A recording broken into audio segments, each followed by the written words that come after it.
not from Tromaville, but from Las Vegas. You can see where we are. It's not exactly the Strip.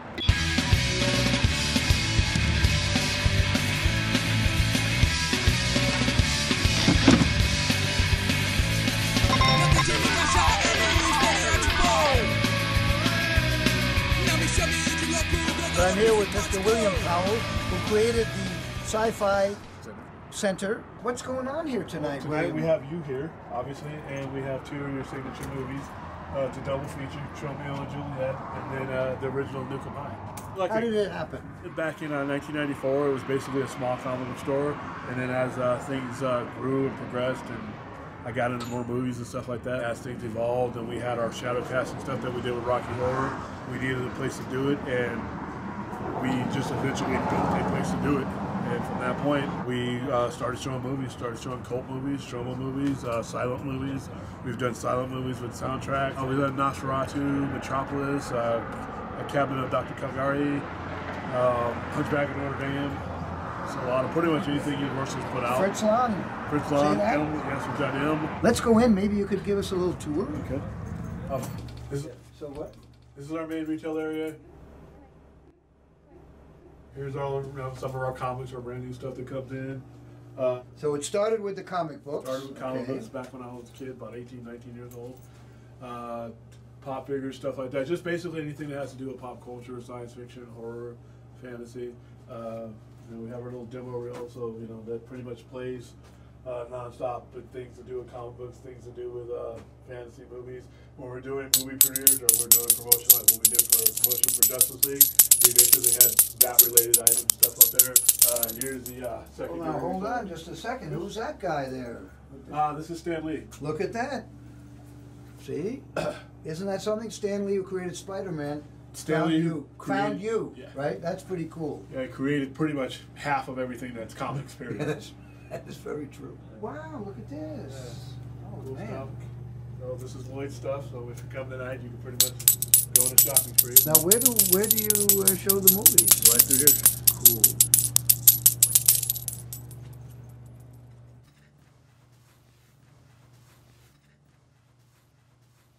Here's our wow, this is great. Look at this.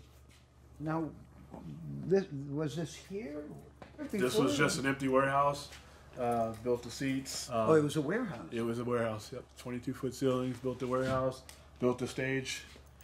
Here can hold about 2,000 pounds. Do you have music here too? Sometimes we have some acoustic people that show up and do some acoustic things. Nothing too crazy, but as long as it's subtle and tame, we'll do it here.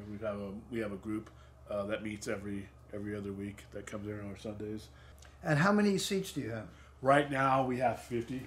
That's pretty much roughly where we're the max we want to do. How do you get publicity? How do you get the word out?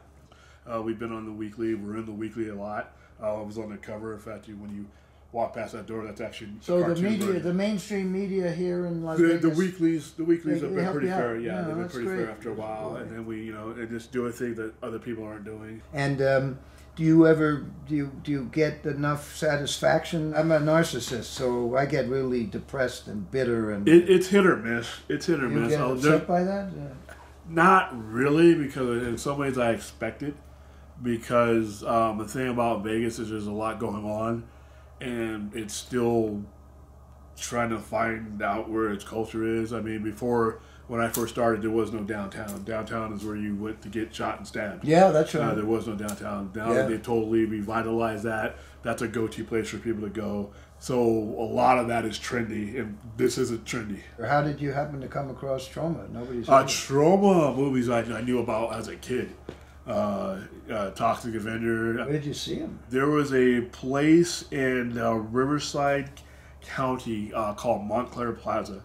It was one of the last standing ones in the county that would show. That's where our local Rocky Horror Picture Show was, and they would show movies just to get the traffic in. And that was back when you actually went to the movies. Any advice for people who might want to do what you're doing, have their own film society? If you're going to do anything that is just not the regular get up, go to work, and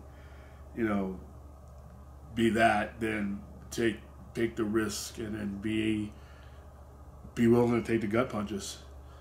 Because like I said, 70% of what you're going to do is it's going to suck. You make our connection, and me and you met, and other people will meet me from the 30% that went right. When you compile all the 30% together, then that's how you build what you're going to build.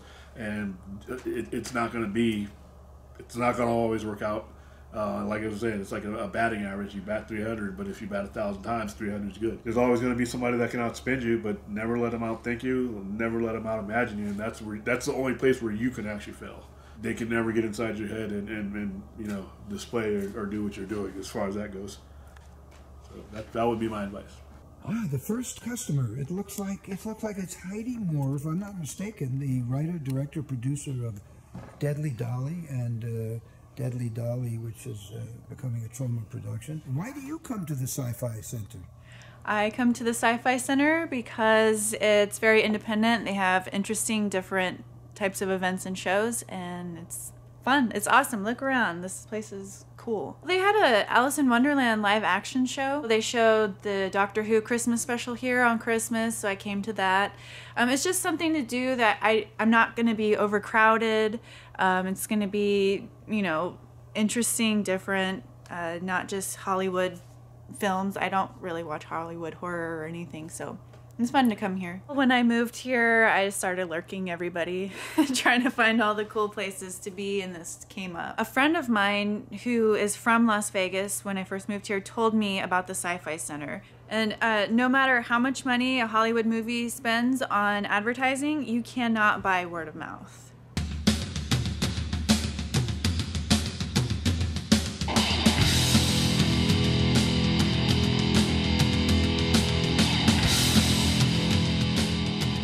So is there life after Troma, Poltergeist, Tom Devlin? There is life after Troma if you are savvy in the ways of survival. And the way that I have done that is by making monsters in Las Vegas, where, you know, there's not much of a film industry, so I could just make them, and people don't give a shit if they're good or not. I think Poltergeist is much better than 3 billboards and a piece of shit. See, you young people, you guys are the real intellectuals, right?